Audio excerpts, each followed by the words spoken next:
Sun'iy yordam maqola yozamiz. Buning uchun bizga prompt kerak bo'ladi. Promptni ChatGPT orqali olamiz. ChatGPT promptni men tayyorlab oldim. Bu bo'yicha ham sizlarga hali o'rgataman. Promptni ChatGPT dan olib Geminiga tashlaymiz.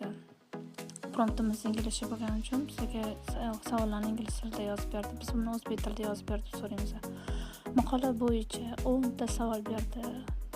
Sun'iy ya'ni bu qanaqa maqola, kim uchun, nima uchun, qanaqa mavzuda bo'lishi kerak. Bu 10 ta savolni hammasiga javob berganimizdan keyin bizga tayyor maqolani tayyorlab beradi.